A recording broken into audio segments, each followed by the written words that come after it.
శ్రీమాత్రే నమః. శివాయ గురవే నమః. నమస్కారం అండి అందరికీ. ఈరోజు మనము లలితా సహస్రనామంలోని ఉత్తర పీఠిక లేదా ఫలశ్రుతి గురించి మనము సులభంగా లోతుగా తెలుసుకుందాము. ముందుగా లలితా సహస్రనామం జపిస్తే నిజంగా ఏమి ఫలితం వస్తుంది?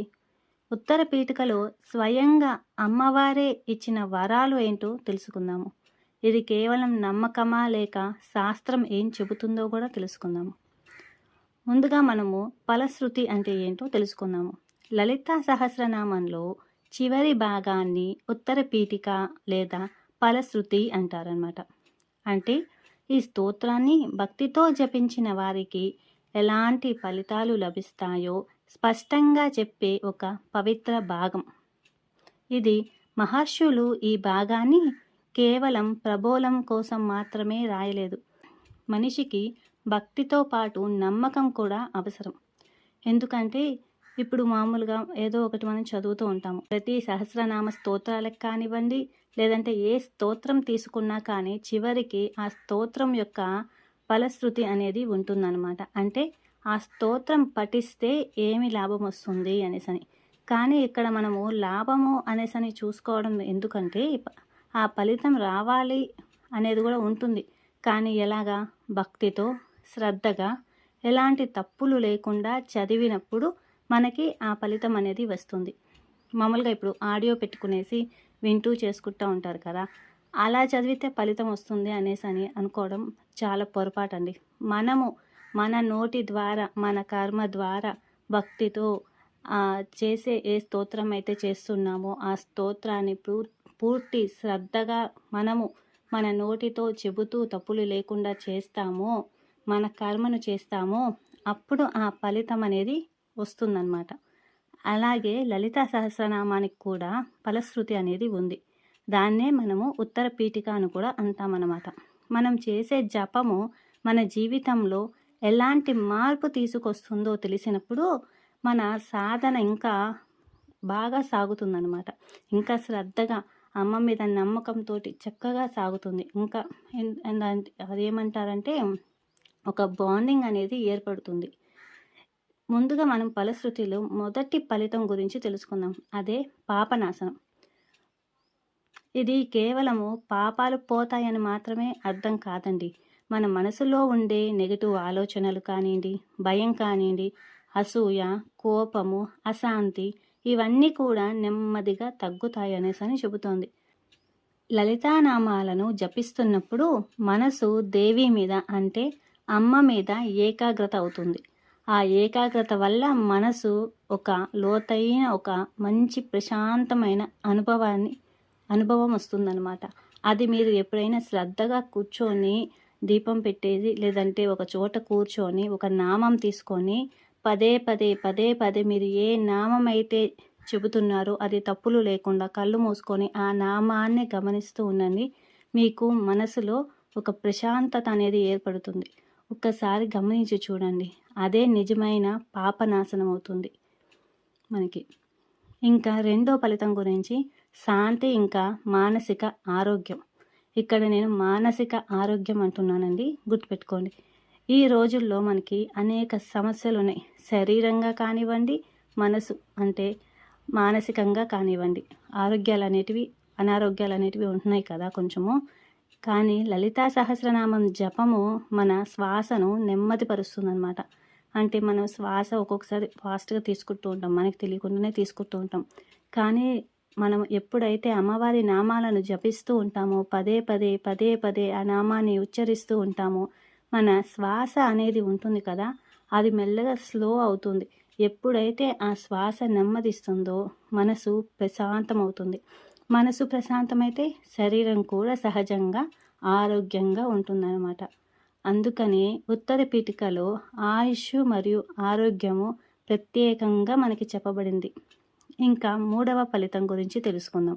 ఐశ్వర్యము ఇంకా సుఖశాంతి. ఇక్కడ ఐశ్వర్యం అంటే కేవలం డబ్బు మాత్రమే కాదండి. కుటుంబంలో ప్రేమ కానివ్వండి, సామరస్యం కానివ్వండి, అర్థం చేసుకునే గుణం కానివ్వండి, ఎదుటి వాళ్ళని ఆనందం కానివ్వండి, ఇవన్నీ కూడా ఐశ్వర్యంతో సమానమే. లలితానామము జపిస్తున్నప్పుడు ఇంటిలో ఒక ప్రత్యేకమైన పాజిటివ్నెస్ అనేది వస్తుందన్నమాట. ప్రతి మనిషి మీద కూడా, మన ఇంట్లో వాళ్ళ మీద కూడా ఆ ప్రభావం అనేది చూపుతుంది. ఎందుకంటే ఇంట్లో ఒక్కరు లలితా సహస్రనామం చేస్తున్నా కానీ ఆ ఇల్లంతా కూడా పాజిటివ్ అవుతుంది. ఆ ఇంట్లో వాళ్ళు కూడా ఆలోచన కూడా పాజిటివ్గానే ఉంటుందన్నమాట. ఆ శక్తి వల్ల కుటుంబ సమస్యల మధ్య కూడా శాంతి అనేది పెరుగుతుంది మనకి. ఇది బయట నుంచి వచ్చే సంపద కాదు కదా, మన లోపలే ఉండి అభివృద్ధి చెందే మన లోపలే ఉండే సమృద్ధి. అంటే అదొక మంచి, ఎలా చెప్పాలి అనేసి అంటే, ఎంత డబ్బులు పోసినా దొరకనిది, అది బయట నుంచి కొనుక్కొని వచ్చేది కాదు కదా. మనము మన ఇంట్లో చేసుకునే ఒక పాజిటివ్ ఎన్విరాన్మెంట్ అన్నమాట. ఇంకా 4వ ఫలితం వచ్చేసి విద్య, జ్ఞానం. జ్ఞానం అనగానే సరస్వతీదేవి గుర్తుకొస్తారు. అమ్మ స్వరూపమే ఇక్కడ జ్ఞానం. లలితాదేవి నుంచే మనకు శ్యామలాదేవి, వారాహీదేవి కూడా వచ్చారు. వారాహీదేవి సాక్షాత్తు లక్ష్మీ స్వరూపం అనేసని, శ్యామలాదేవి సాక్షాత్తు మనకి సరస్వతి స్వరూపం అనేసి తెలుసు.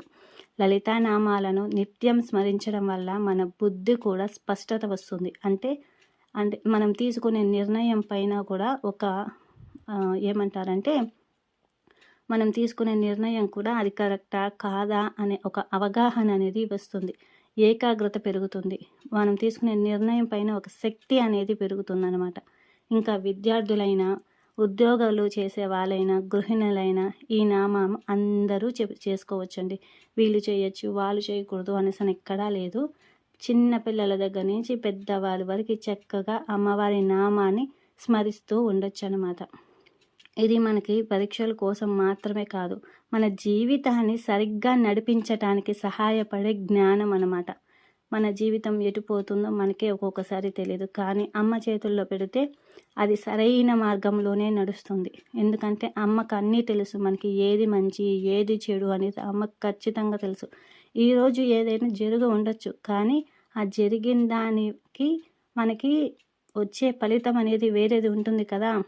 అందుకనేసి ఈరోజు అలా జరిగి ఉండొచ్చు. అమ్మ ఈరోజు ఇలా జరిగింది అంటే ఇంకోటి ఏదో మంచిది జరగబోతుంది అనేసనే కదా అనేసని మనం ఆలోచించాలన్నమాట. అది అంటే కష్టం వచ్చినా సుఖం వచ్చినా ప్రతిదీ అమ్మ వల్లనే వస్తుంది. కానీ ఏది వచ్చినా కానీ అది కరెక్టే అవుతుంది. అమ్మ అండి మనకి. అమ్మ ఎప్పుడు మంచే చేస్తుంది, అంతే తప్ప బిడ్డలని బాధ పెట్టాలని చెప్పి చెయ్యదు కదా. కరెక్టే, మంచి దారిలో నడిపించేటప్పుడు కొన్ని దెబ్బలు అనేవి తగులుతాయి. దాన్ని తట్టుకొని నిలబడి ముందుకు వెళితేనే మనకి దారి సరైనది కనిపిస్తుంది. అమ్మ మనకి ఎటువంటి ఇబ్బంది పెట్టకుండానే చక్కగా మంచి మార్గంలో మనల్ని నడిపిస్తుంది. ఆ నమ్మకం అయితే నాకు ఉందండి. మీలో ఎంతమందికి ఆ నమ్మకం ఉంది కింద కామెంట్ చేయండి. ఇంకా 5వ ఫలితం ధర్మార్థ కామ మోక్ష సాధన. ఇక్కడ చూసారా, చివరిగా ఏమి చెప్పారు? మోక్ష ప్రాప్తి గురించి చెప్పారు. లలితానామ స్మరణ మనల్ని నెమ్మదిగా ఆధ్యాత్మిక మార్గంలో నడిపిస్తుంది. మనకి తెలియకుండానే అమ్మ మనల్ని ఆధ్యాత్మిక మార్గంలోకి నడిపిస్తుంది. ఇది భక్తి గాఢం అవుతుంది, అంటే భక్తి బాగా పెరుగుతుంది. మనకి తెలియకుండానే మనలోని అహంకారం కరిగిపోతుంది. దైవానుభూతికి మనల్ని దగ్గర చేస్తుంది, అమ్మకి దగ్గర చేసుకుంటుంది. ఇది మహర్షులు చెబుతున్నారండి. భక్తితో ఒక్కసారి లలితా సహస్రనామం జపించిన అనేక యజ్ఞాల ఫలితం ఇస్తుంది అనేసి అని చెప్పి. ఇది 1000 నామాలు ఒక సంఖ్య మాత్రమే కాదండి, మనల్ని అమ్మ దగ్గరికి తీసుకెళ్లే ఒక మార్గం. ఒక్కొక్క నామాన్ని అర్థం చేసుకుంటూ తప్పులు లేకుండా ఉచ్చరిస్తూ మంచిగా చదివితే అమ్మ తన దగ్గరికి ఎలా తీసుకెళ్తుందో మనకే తెలియదు. అమ్మో, మనం ఇంత దూరం వచ్చేసామా అనేసని మీరే ఆశ్చర్యపోతారు. నాలో ఇంత మార్పు వచ్చిందా, నేను ఎప్పుడు ఇంత దగ్గర అయ్యాను అమ్మకి అనేసరి.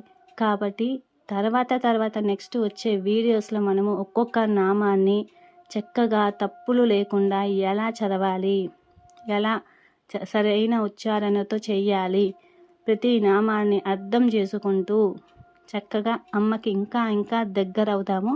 కొత్తగా చూసే వాళ్ళు ఎవరైనా ఉంటే కనుక మన ఛానల్ని సబ్స్క్రైబ్ చేసుకోండి, లైక్ చేయండి, మీ అభిప్రాయాన్ని కూడా కింద కామెంట్ చేయండి. లలితా సహస్రనామం కేవలం ఒక పదాల సమాహారం కాదు, ఇది మన మనసును దేవితో అంటే అమ్మతో కలిపే పవిత్ర మార్గం. నిత్యము మనము కూడా ఏదో ఒక నామం తీసుకుంటూ స్మరిస్తూ ఆ రోజంతా నామాన్ని స్మరిస్తూ అర్థం చేసుకున్నప్పుడు తర్వాత వచ్చే వీడియోలో మనం అర్థం తెలుసుకుంటాం కదా ఒక్కొక్క నామానికి. ఆ ఒక్క నామంని ఆ రోజంతా స్మరిస్తూ అమ్మకి దగ్గర అవుదాము.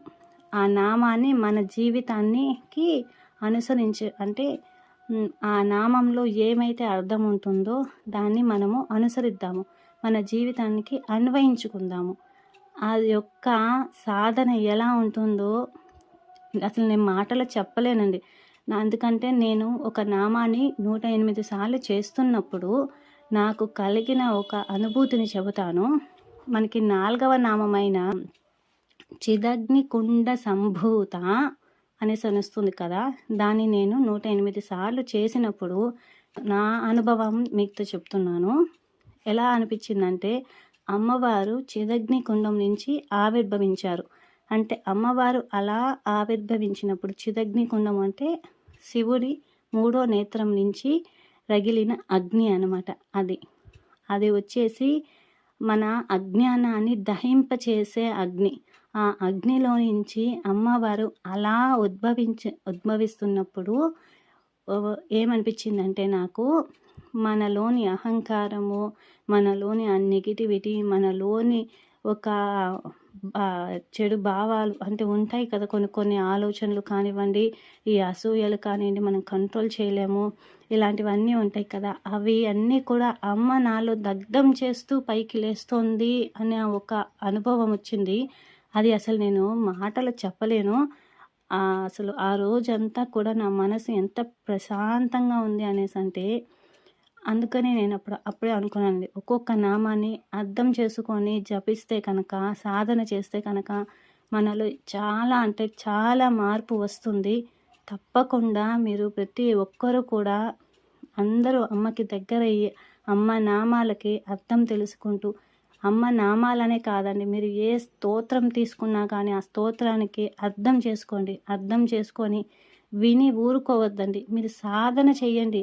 ఆ స్తోత్రాన్ని పదే పదే చెప్పండి. మీ నోటి ద్వారా తప్పులు లేకుండా చదవండి. మిమ్మల్ని పెద్ద పెద్ద పూజలు చేయమని చెప్పట్లేదు నేను. మీరు ఏదైతే స్తోత్రం చేస్తున్నారో ఆ స్తోత్రాన్ని అర్థం చేసుకుంటూ ఆ మనసుని ఆ దేవుని మీద లగ్నం చేసి శ్రద్ధగా చేయమని చెప్తున్నాను. ఆ ఒక్క అనుభూతి మీరు కూడా మాటలో చెప్పలేరు. ఓకే అండి, రేపు మరొక వీడియోతో కలుద్దాము. శ్రీ మాత్రే నమః. సర్వం శ్రీ లలితార్పణమస్తు.